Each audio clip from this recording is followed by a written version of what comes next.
बाब 10 इंसानी रूह कहाँ से आती है? जब हम रूह के मौजू का मुताला करते हैं तो हमें मंदरजा झेल 3 सवालों के जवाब देने आने चाहिए। पहला, हमारी रूह कहाँ से आती है? दूसरा, हमारी रूह क्यों जिस्म पहनती है और इस गुनहगार दुनिया में रहती है? और तीसरा, जब हम इस दुनिया को छोड़ते हैं तो हमारी रूह कहाँ जाती है? ये 3 सवालात बनी नू इंसान की उम्मीद के लिए इंतहाई अहम हैं। ये जाने बगैर कि हम कहाँ से आए हैं, हम ये कैसे जान सकते हैं कि हम कहाँ जा रहे हैं? अब हम एहतियात से यसू की बातों पर गौर करते हैं जो इन तमाम सवालात के वाज़ह जवाब देते हैं और हज़ारों सालों से नबियों के वसीला मुंतक़ल होती हुई खालिक की अमीक सच्चाइयों पर भी गौर करते हैं। सुलेमान ने कहा था कि वाइज़ बाब 1 आयत 5, सूरज निकलता है और सूरज ढलता भी है और अपने तुलू की जगह को जल्द चला जाता है। हवा जनब की तरफ चली जाती है और चक्कर खाकर शुमाल की तरफ फिरती है। ये सदा चक्कर मारती है। जो हवा वही फिर होगा और जो चीज़ बन चुकी है वही है जो बनाई जाएगी और दुनिया में कोई चीज़ नई नहीं। वो तो साबिक में हमसे पेशतर के ज़मानों में मौजूद थी। और पौलुस रसूल ने लिखा कि इब्रानियों बाब 11 आयत 15, और जिस मुल्क से वो निकल आए थे अगर उसका ख्याल करते तो उन्हें वापस जाने का मौका था।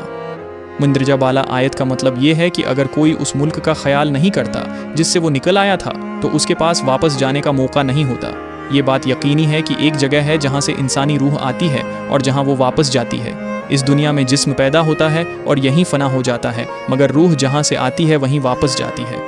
इसीलिए ईमान के आबाव अजदाद ने ये इकरार किया कि वो इस ज़मीन पर परदेसी और मुसाफिर हैं। जब इसराइल के जद याकूब से पूछा गया कि वो कितने साल का है तो उसने शाही मिस्र फ़िरौन को कुछ यूँ जवाब दिया कि पैदाइश बाब 47 आयत 8। और फ़िरौन ने याकूब से पूछा कि तेरी उम्र कितने साल की है? याकूब ने फ़िरौन से कहा कि मेरी मुसाफरत के बरस 130 हैं। और दाऊद ने लिखा कि ज़बूर बाब 119 आयत 54 किंग जेम्स वर्जन, मेरे मुसाफिर खाना में तेरे आइन मेरा गीत रहे हैं। और पौलुस रसूल ने लिखा कि ईमान के तमाम आबाव अजदाद उस मुल्क के बारे में सोचते थे जिसे वो छोड़ आए थे।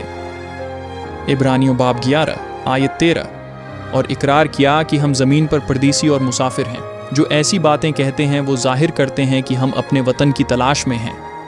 ईमान के आबाव अजदाद की मंदरजा बाला तमाम बातें हमें बताती हैं कि इस दुनिया के तमाम इंसान ऐसे परदेसी और मुसाफिर हैं जो अपने पिछले जहान यानी आसमान से आए हैं।